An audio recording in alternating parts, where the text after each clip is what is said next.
People who don't know me don't understand what I've actually put into this and how badly I want this.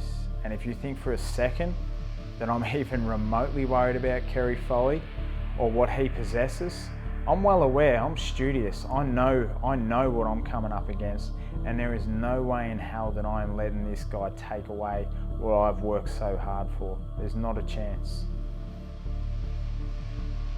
I'd have to say this year hasn't exactly gone to plan, and that's all due to the injury that I sustained in my last fight for 2017. I defended my OPBF title against my mandatory, then #1 contender, Anywhere Jayde of China. Man, that was a tough fight. He was the real deal. I think people are questioning my durability. Man, I had my neck broken in the first round against Jayde, and I fought 10 rounds with a broken vertebrae in my neck and one of my discs being pushed halfway through my spinal cord. I had paralysis in my left arm. All right, so there's no problem with my durability. I had to make my mind up there and then to deal with the pain and just find a way. And that's what I'll do. I'll always find a way to win. Myself and my wife have given up so much in order to chase this dream. I'm not going to stop at anything to achieve my goals in this sport.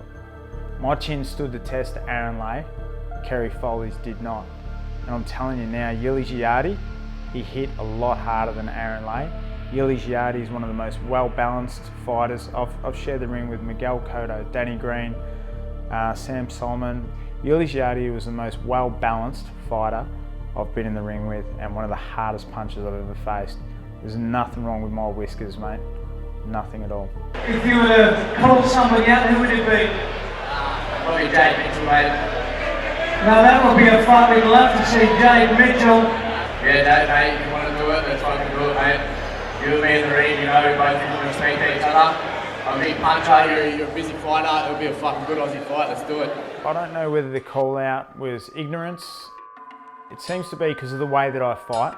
I bring a different thing to each fight. I'm not known as this big one-punch knockout artist. If I catch you, you're gonna feel it. I'm telling you now, you're gonna feel it.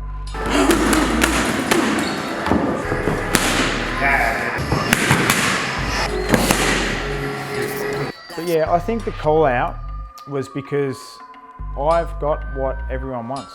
I'm world rated with the WBC and the WBA. And because I'm not known as this big knockout puncher, that makes people confident somehow. But boxing's more than about just that big punch. I'm studious, I'm smart, I change, there's variation. I'm gonna make you make mistakes all night. I'm gonna make you miss, I'm gonna make you pay, and I'm gonna change and change and change. You can't watch fights of mine and pick certain patterns because there isn't. I'm developing all the time. It's been like that from day dot with Dad. I can fight a man on the back foot all night, and I can give you variation all night off the back foot. And I will fight you off the back foot, hence the name the Matador.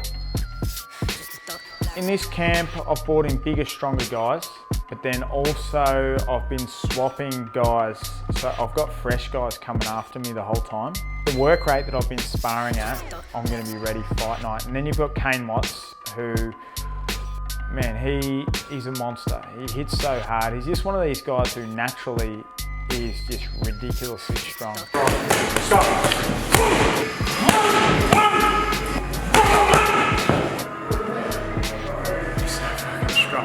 The physicality of Kane, and you get clipped with shots every now and again, as you do in sparring. You can't avoid that.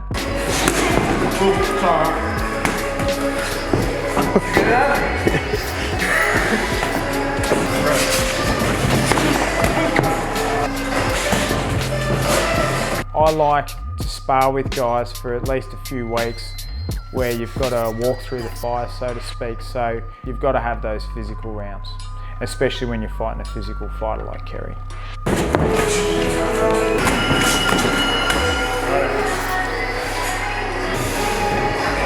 Keep boxing, don't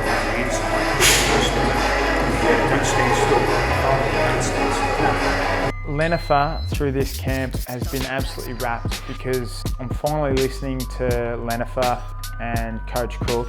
I'm training to be a fighter, not a CrossFit athlete.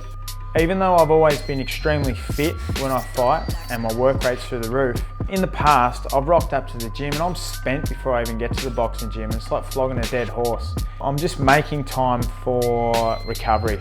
Recovery is key. So the good people at Beyond Rest in Paran, they're giving us a go of their float tanks down there, and man, I highly suggest that to any combat sports athlete out there.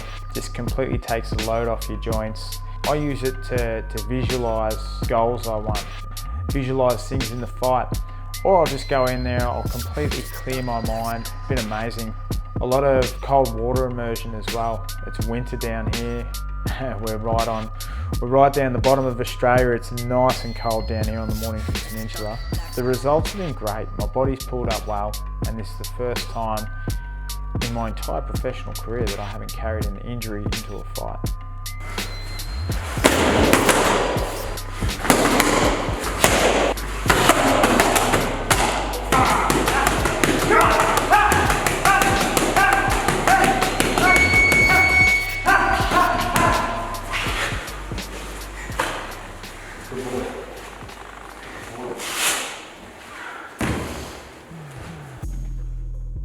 That dicky drill on my face, it's really shook me up, not gonna lie. Nah man, you think I give a rat's ass about Kerry Foley and all his shit talk? The guy's always been the same. For the last 12 years, that's all he's done. So many people have reached out to me and just said, starch this fool. Boxing to me is not an emotional thing. I'm not worried about illustrations on fight posters. I have a bit of fun with that sort of stuff, but for mine, it feels like I'm fighting a school bully, but he's never grown out of that mentality. So, mate, does anyone give a crap what some 16-year-old's got to say? That seriously feels like what I'm dealing with here. Like, it doesn't bother me, because at the end of the day, I get to punch you in the face, you get to try punch me in the face, and we settle at September 7. I don't care about walking the plank. I don't care about you and all of the poo pirates. It doesn't bother me. Just don't get smart. It doesn't suit you, man. Like, you're being a smart ass and you're just not smart enough. You're going to see the difference in boxing IQ. And I know Kerry's been around for a while, and I'm not saying the guy can't box. He can box, he can punch. But with big punches, they're very deliberate in their movement. And I believe that I'm going to be able to pick holes in those movement patterns. And as far as being cagey, he's got counters and stuff like that. But once again, being deliberate in your movement, this all suits me.